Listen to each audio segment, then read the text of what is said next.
अध्यापक पद पर हूँ। फिर भी मैं 13 वर्षों से डिरेक्शन कर रहा हूँ।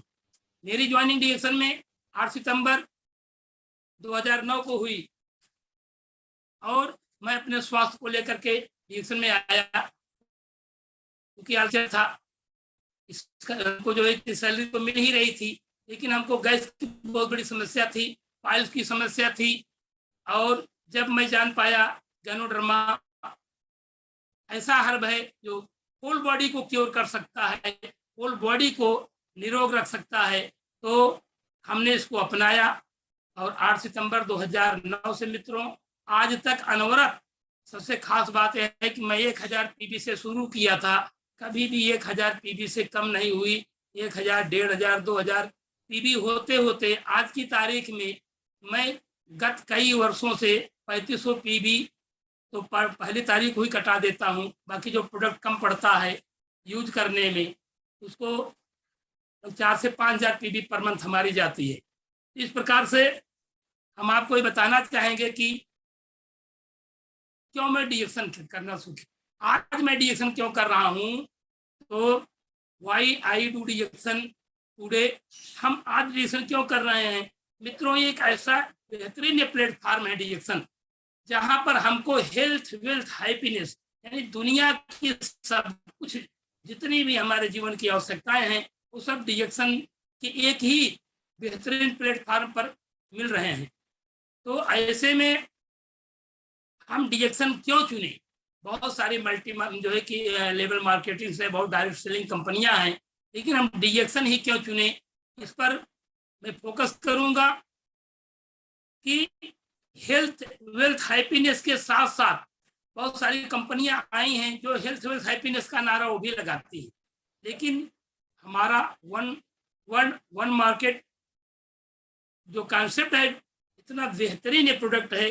चाहूंगा कि जोरदार ताली गैनोडर्मा के लिए, जो एक अद्भुत वरदान है, अलौकिक है, चमत्कारिक है, इसको जितना भी कह लें। इसकी बदौलत हमारा डिरेक्शन कंपनी और हमारा गैनोडर्मा यूनिक है।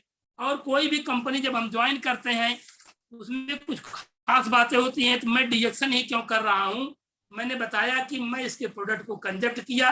मैं गत 12.5 साल में एक भी टैबलेट अंग्रेजी दवा नहीं खाया, ना मैं मेडिकल स्टोर पर गया, ना किसी डॉक्टर के पास जाना पड़ रहा है। तो एक एंजॉयफुल लाइफ मैं व्यतीत करते हुए आज मैं डिरेक्शन में परमानेंट, जो भी मेरे पास वक्त होता है छुट्टी के दिन या तो पार्ट टाइम में शाम को, मैं डिरेक्शन का प्रोडक्ट लेकर के प्रमोट करने के लिए क्यों आगे बढ़ रहा हूँ, उसका कारण है मित्रों। जब हम कोई कंपनी करते हैं, जब हम कोई व्यवसाय चुनते हैं, उस व्यवसाय पर, उस व्यवसाय को हमको गहनता से निरीक्षण करना चाहिए।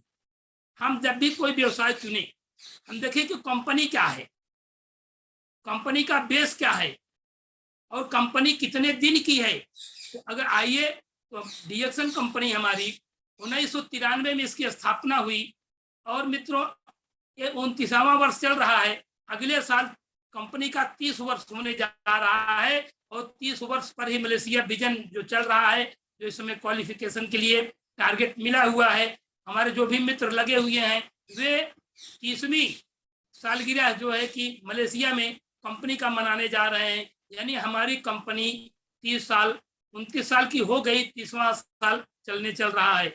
दूसरा, हमें देखना चाहिए कि हम जहां पर कार्य करने जा रहे हैं वह कंपनी अपने आप प्रोडक्ट बनाती है या किसी और से प्रोडक्ट लेती है, या उस प्रोडक्ट में की खासियत क्या है। तो हमने पहले ही बता दिया कि हमारी कंपनी अपने से कल्टीवेट करती है सारा प्रोडक्ट, अपने से कल्टीवेट करना, अपने से मैन्युफैक्चर करना और डोर टू डोर पहुंचाने के लिए। अब तो 1500 पीवी लेने वाले क्या जो है कि कोरियर से भी प्रोडक्ट जा रहा है, तो डोर टू डोर पहुंचाने का भी काम कंपनी अपने बल पर कर रही है। इसके बाद आ जाइए मार्केटिंग प्लान। मार्केटिंग प्लान हमारा इतना बेहतरीन है कि दुनिया का ऐसा कोई मार्केटिंग प्लान नहीं है। इस मार्केटिंग प्लान में और सारी कंपनियों में 2 लाइन 2 लेक्स चलते हैं। 1B, 1 को कंप्लीट कर लीजिए चाहे 1000 में चलाए, लेकिन अगर बी में अगर 10 आए 15 तो जिस लेवल पर भी कंप्लीट होता रहेगा उसी लेवल तक ही आपको इनकम मिलेगी। नीचे इस लाइन में चाहे जितने चले जाए, लेकिन हमको सिंगल लाइन की बाध्यता डबल लाइन की बाध्यता यहाँ नहीं है, हम यहाँ सिंगल लाइन में ही लखपति करोड़पति बन सकते हैं।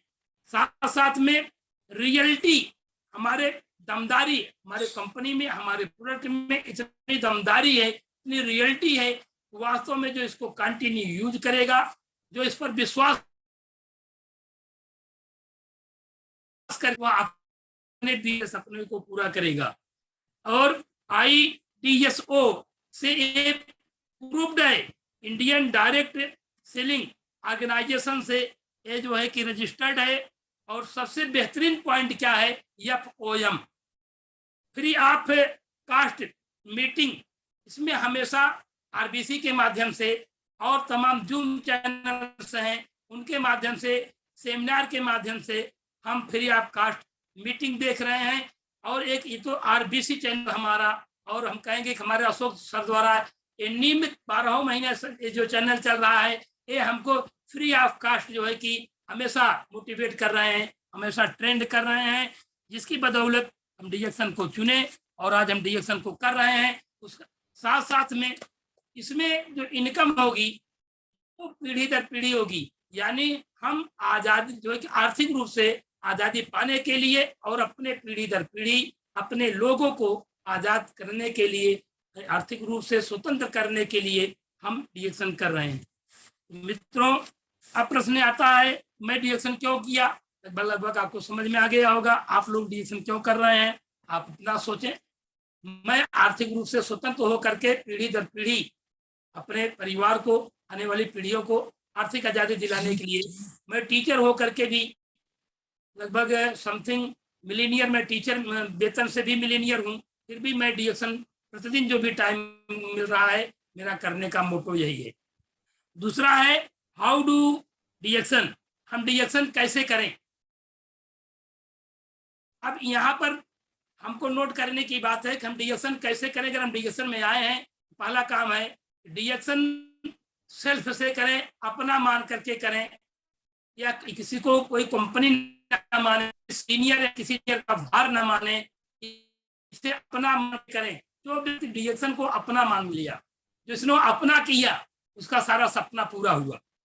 और जो सीनियर के बदौलत दबाव में या जूनियर के एहसान में, हेल्पलाइन के एहसान में जी रहा है, वो आगे नहीं बढ़ सकता है। तो हम ये बताना चाहेंगे कि how to become a highly success business जो है कि प्रोफेशनल, हम एक अच्छा बिजनेस को कैसे डेवलप कर सकते हैं। इसके लिए हम जहां भी जाते हैं वर्डों का हमको चयन करना पड़ेगा। हम किसी के पास प्रोस्पेक्टिंग करने गए, हम कहीं बात कर रहे हैं, हमको वर्डों का चयन करना, कहाँ कौन सा वर्ड बोलना है। हम सामने वालों की भी सुने, सामने जो व्यक्ति है उसकी सुन करके उसके हिसाब से हम वर्ड बोलें। मित्रों, नुक्ता की हेर फेर से खुदा जुदा हो जाता है। हम सेंटेंस बोलते हैं तो छोटे छोटे सेंटेंस से अगर हम कहीं कामा हमको कहाँ लगाना है और कहाँ लगा दिए, तो हमारी बात बनने के बजाय बिगड़ जाती है। एक सेंटेंस मैं बोलूंगा, शब्द वही हैं, केवल 4 शब्द हैं, 4 शब्द हैं, रोको मत जाने दो। रोको मत जाने दो, ये 4 शब्द हैं, लेकिन इसमें जब हम कामा का प्रयोग कहाँ करते हैं, देखिए अर्थ कैसे बदल जाता है। मैं पहले बोल रहा हूं रोको, रोको मत जाने दो, रोको यानी रोक दो, मत जाने दो। हम रोको के बाद अगर हम कामा लगाते हैं तो अर्थ हो गया कि रोक दीजिए, जाने मत दीजिए। लेकिन शब्द वही है, केवल एक कामा उठा करके रोको मत, रोको मत जाने दो। तो इस प्रकार से हम शब्दों का जो चयन करते हैं, हम कहाँ हैं, कैसे हैं, कौन सा शब्द बोल रहे हैं, हमको जो भी वाणी बोल करके वहां प्रेजेंट करना है, वो नपी तुली होनी चाहिए, ऊपर टाक नहीं होना चाहिए। और सामने वाले की मनोदशा को देख करके हमको अपने वाणी को उपयुक्त अवसर पर अच्छे से चयन करके बोलना चाहिए। और मित्रों, एक सेंटेंस और है, जीवन को केवल 2 ही शब्द नष्ट करते हैं, एक अहम, दूसरा बहम।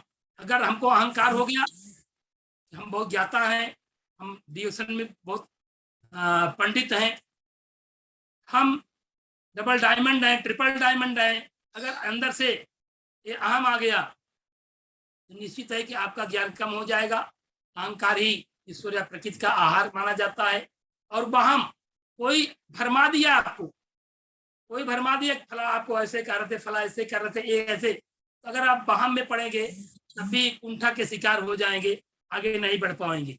तो हम बताना चाहेंगे कि एक डिजेक्शन कैसे करें। एक ड्रीम हमारा होना चाहिए, और जब हमारे पास कोई ड्रीम है तो हम ड्रीम छोटे छोटे ड्रीम्स बनाएं। जैसे अभी हमारी अर्निंग 4,000, 5,000, 6,000 की अर्निंग है, 8,000, 10,000 की डिजेक्शन से अर्निंग है। हम अपना एक गोल टारगेट करें, एक ड्रीम बनाएं। हमको 6 महीना में स्टार मूवी बनना है, 3 महीने में स्टार बनना है, और अपने इनकम को इतना करना। हम छोटे छोटे अपने आइटम्स लें, अपने दैनिक जीवन की वस्तुएं, जैसे घर में ऑटो है और मिक्सर है, एलसीडी टीवी है, मोबाइल है।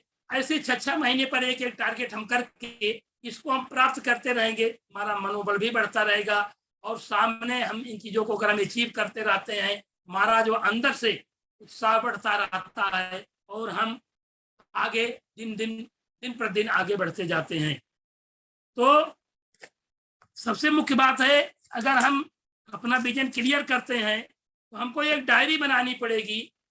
जो भी हम डेट फिक्स करें उस डायरी में नोट करें, और उसमें उस चीज की फोटो लगा दें। हम जहाँ पर लेटते हैं, जहाँ पर बैठते हैं, हमने अपना विजन लगाया कि हमको दिसंबर में डायमंड बनना है, हम लिख करके डायमंड, और जो कि दिसंबर का डेट डाल दें। हमको दिसंबर तक कोई वस्तु खरीदनी है, उस वस्तु की एक फोटो उस पर लगा करके, डेट लगा करके, हम अपने बेडरूम से लगा करके जहां हम अक्सर उठा बैठा करते हैं वहां डाल दें। अपने सीनियर्स को भेज दें, अपने हेल्पलाइन को भेज दें। अगर हम ऐसा करते हैं तो बीच बीच में हमको वो लोग टच करके एनर्जी देते रहेंगे, यानी हमको याद दिलाते रहेंगे। तो इस प्रकार से जो हमारी डायरी होनी चाहिए, वो डायरी हमारी फोटो के साथ होनी चाहिए, ताकि हम आराम से उसको देख करके हमेशा मोटिवेट होते रहें। दूसरा है, जो हमारा ड्रीम हो, वो ड्रीम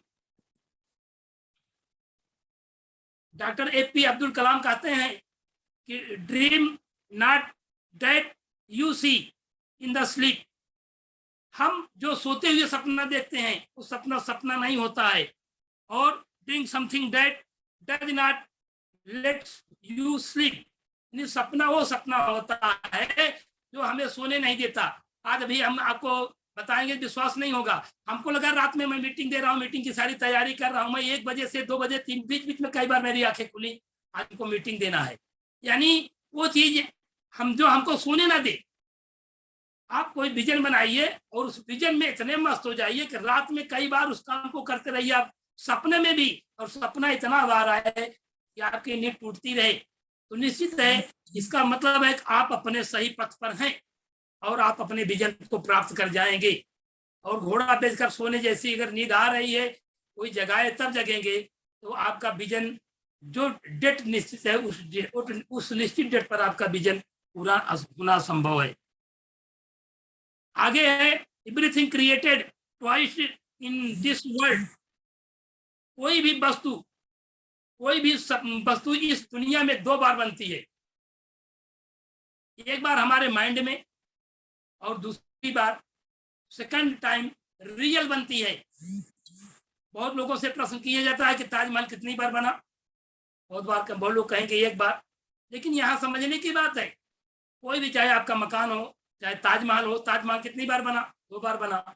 एक बार शाहजहां के दिमाग में, और दूसरी बार आगरा में, जहाँ प्रेजेंट टाइम में है। ऐसे हम घर बनाते हैं, हम कोई भी प्लान बनाते हैं, तो बार मेरे दिमाग में बनता है, और जब हम उस पर मन लगा करके कार्य करते हैं तो रियल में वो काम होता है। यानी 2 बार कोई भी जो एक ड्रीम अगर हम बनाते हैं तो 2 बार बनाएं और उस पर सक्रिय रहेंगे तो पूरा होगा। और सपने और लक्ष्य में एक ही अंतर है। सपने और लक्ष्य में एक ही अंतर है। सपने के लिए बिना मेहनत की नींद आती है। सपने के लिए बिना मेहनत की नींद चाहिए। अगर सपना देखना तो आराम से सपने देखिए और सोते रहिए, लेकिन अगर लक्ष्य पूरा करना है तो लक्ष्य के लिए बिना नींद की मेहनत चाहिए। आपको नींद नहीं आनी चाहिए, और तब आपका सपना पूरा होगा। दोनों में अंतर यही है कि सपना देखने के लिए मेहनत की जरूरत नहीं है, आराम की नींद चाहिए।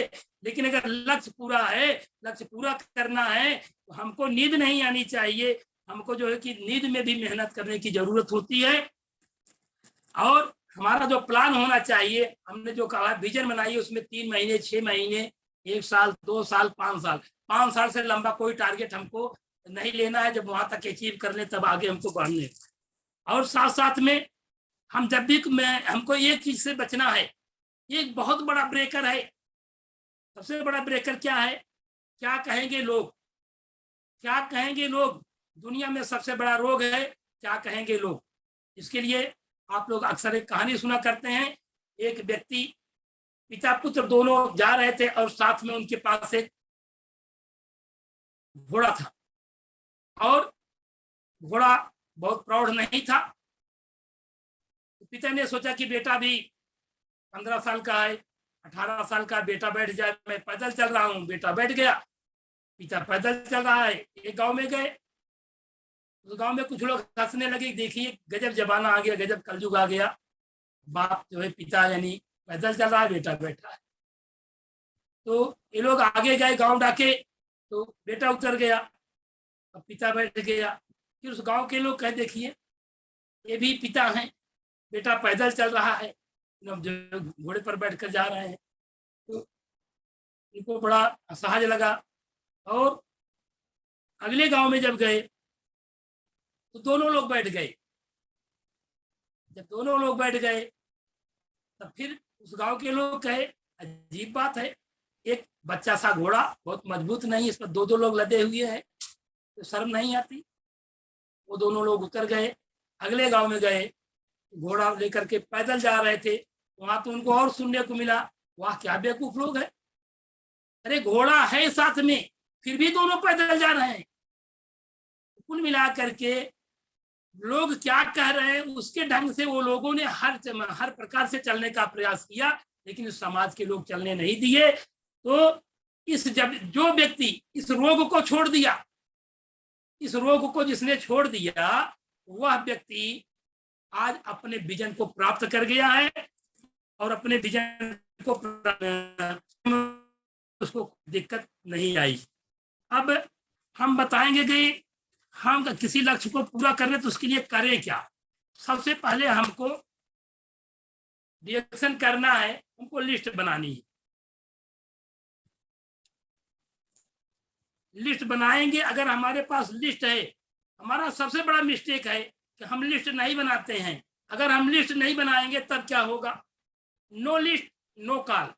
अगर हमारे पास जितना बड़ा बिजनेस करना, हमारी लिस्ट उतनी बड़ी होनी चाहिए। अगर आपकी लिस्ट 200 लोगों की है, आप परचून की दुकान, आपकी सब्जी या परचून की दुकानदार है रिएक्शन में, जैसे एक परचून वाला या एक तो जो है कि सब्जी वाला 200, 300, 400 कमाता है। लेकिन अगर आपकी लिस्ट 500 की है, समझ लीजिए कि एक अच्छे खासे दुकानदार है, एक बड़ी दुकान है आपकी, अगर आपकी लिस्ट 1000 से 2000 के बीच में, तो आप थोक विक्रेता हैं। अगर आपकी लिस्ट 5000 से 10000 के बीच में, आप मॉल की जो दुकान होती है, आप मॉल के मालिक हैं। तो लिस्ट हमारी इतनी दमदार होनी चाहिए। और अगर मित्रों, अब यहीं से शुरू होता है नो लिस्ट। अगर हमारे पास लिस्ट नहीं है तो नो कॉल। हम दिन भर बैठे रहेंगे, हम कहाँ जाएं, आज छुट्टी है, जैसे हम पार्ट टाइम वाले हैं। अगर हमारे पास लिस्ट नहीं है, हमारा कोई प्लान नहीं है, हम किसी को कॉल नहीं कर सकते हैं, हम बैठकर टाइम बिताएंगे। No call no call no appointment. अगर हम किसी को कॉल नहीं करेंगे, हम डेट नहीं निश्चित होगा, अपॉइंटमेंट नहीं ले पाएंगे कि हमको किसके पास जाना है। और नो अपॉइंटमेंट, अगर हमने किसी से अपॉइंटमेंट नहीं लिया, किसी से डेट निश्चित नहीं किया, तो नो मीटिंग, हम कोई होम मीटिंग नहीं कर पाएंगे, घर बैठे रह जाएंगे। और नो मीटिंग नो फॉलोअप। अगर आप कोई मीटिंग नहीं की है, आप किसको फॉलोअप करेंगे, किसको बताएंगे कि आप कौन सा प्रोडक्ट लिए, कैसे खा रहे हैं, कैसे नहीं खा रहे हैं। और सबसे बड़ी बात ये होती है कि हम लोग मीटिंग तो देखते हैं, मीटिंग करते हैं, मीटिंग ऑर्गेनाइज कराते हैं, लेकिन सबसे बड़ा मिस्टेक करते हैं, हम मीटिंग में फॉलो अप नहीं करते। मित्रों, मैं आज बताना चाहूंगा, जब भी आप किसी मीटिंग में नए प्रोस्पेक्ट को लेकर जाएं, कोई नई मीटिंग कराएं, उस नई मीटिंग में जितने भी लोग आपके नए मेंबर से आए या पुराने आए, उन नए मेंबरों के पास मीटिंग खत्म होने के 24 घंटे में उनको फॉलो अप करना चाहिए। यदि आप 24 घंटे में फॉलो अप करते हैं तो निश्चित है कि आपको हमेशा सकारात्मक रिजल्ट आएगा। और उसका एक बहुत बड़ा कारण होता है, जैसे कोई लोहा है, लोहा को हीट कर दीजिए, इतना हीट कर दीजिए, उसको जैसे मोड़ना चाहेंगे उससे मुड़ जाएगा, जो बनाना चाहते हो वो बना लेंगे। लेकिन धीरे धीरे लोहा जो गर्म है धीरे धीरे ठंडा हो जाता है, आप हथौड़ा मारते रहिए, आप उसको मोड़ ही नहीं पाएंगे, जो बनाने का सपना रह जाएगा। इसी प्रकार से जो व्यक्ति जिसको हम मीटिंग में लाते हैं उनको 24 घंटे में अगर हम टेकअप कर ले हैं, 24 घंटे उनको फॉलो, उनसे पॉजिटिव होकर के क्वेश्चंस करना है। हम उसे पॉजिटिव होकर के क्वेश्चंस करें कि आप आज मीटिंग में गए, आपका बंधन अभिनंदन है, आपने अपने लिए और अपने परिवार के लिए आपने समय दिया, ये आपके जीवन में बहुत अमूलचूल परिवर्तन कर सकता है। अच्छा, तो आप ये बताइए, आज आपने जो मीटिंग सुना, इस मीटिंग में आपको क्या क्या अच्छा लगा? हमको यही पूछना है, क्या क्या क्या अच्छा लगा, क्या अच्छा नहीं लगा नहीं कहना है, क्या क्या अच्छा लगा। तो आदमी कुछ सोचेगा, कुछ न कुछ बताएगा। हमको प्रोडक्ट अच्छा लगा, प्रोडक्ट में कौन सा प्रोडक्ट अच्छा लगा, हमको जो है कंपनी का प्रोफाइल अच्छी लगी, कंपनी का प्लान अच्छा लगा, उसका जो भी विजन होगा वो हमारे सामने प्रस्तुत करेगा। हमको उस ढंग से उसको मोटिवेट करके उस जगह ले जाना है वो जहाँ अपने को स्थापित करना चाहता है, कुछ गाइड करके हम आगे ले जा सकते हैं। यानी फॉलो अप जरूरी है, और no follow up no joining. अगर फॉलो अप नहीं करा पाए, उसको ये नहीं पता लग पाया कि, और आप उसको समय समय पर टच नहीं किए, तो 2 दिन 4 दिन के बाद जो सुना था, जो एनर्जी हुआ था, जो उत्साह था, वो धीरे धीरे उस पर धूल का पर्दा पड़ जाएगा। और बाद में आप जाएंगे, ठीक है चलिए बाद में देखते हैं, आज तो टाइम नहीं है, आज तो पैसा नहीं है, बाद में मैं देख लूंगा। क्योंकि वह उत्साह, वह उमंग, वो जो ज्ञान अर्जन किया था, वो धीरे धीरे विस्मृत हो जाएगा और फिर वो एवॉइड करता रहेगा।